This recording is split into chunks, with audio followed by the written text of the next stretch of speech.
జర్నలిస్టులపై దాడిని తీవ్రంగా ఖండించిన Palasa journalist association. పలాసలో బాధితులు నిర్వహిస్తున్న ఓ జర్నలిస్టుపై దాడి జరిగిందంటూ ఆరోపణలు వెలువడ్డాయి.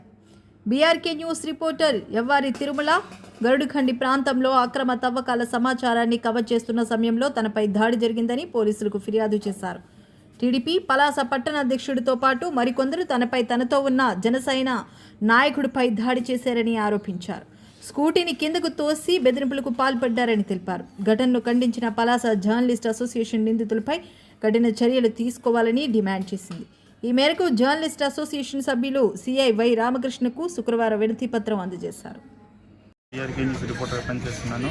నిన్న రాత్రి 10:30 ప్రాంతంలో తెరుడిగండి పక్కన పెట్రోల్ బంక్ పక్కన పంప్ సెట్ వెనుక చెరువు బ్యాక్ సైడ్ తవ్వుతున్న త్రవ్వకాలు జరుగుతున్నాయి. అయితే సదరు వీడియో తీయడానికి వెళ్ళి రోడ్డు పైన వీడియో తీస్తున్నాను.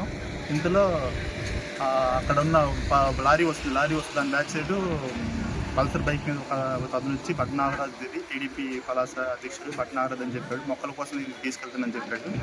తర్వాత నేను ఆ వీడియో తీస్తుంటే ఇంతలో సదరు వ్యక్తి అతను ఫోన్ చేయగా అతను వచ్చి భట్నాగరాజ్ కారులో వచ్చి అతను బుర్లి యోగేశ్వరరావు ఇంకో వ్యక్తి వచ్చి నా పైన నా ఫ్రెండ్ జనసేన పార్టీ అతని ఫ్రెండ్ పైన దాడి చేశారు. దాడి చేసిన తర్వాత నా స్కూటీ తోసేసి నా పైన కూడా దాడి చేశాడు. ఇతను భట్నాగరాజు గతంలో కూడా మీడియా మిత్రులపై దాడి చేసే ఘటనలు ఉన్నాయి. ఇతని పైన CC 523/23, 509/23, 139/23, 705/2021 Palasa junior civil justice కోర్టులో కేసులు కూడా నమోదు జరిగి ఉన్నాయి. అట్ సేమ్ టైము ప్రజల పట్టణ అధ్యక్షుడిగా టీడీపీతో ఉండి కనీసం ప్రజలకు న్యాయం చేయలేక మా జర్నలిస్టులపైన దాడి చేస్తుంది. ఇంకా ఏ విధంగా ఇతనికి కొనసాగుతుందో అర్థం కావట్లేదు.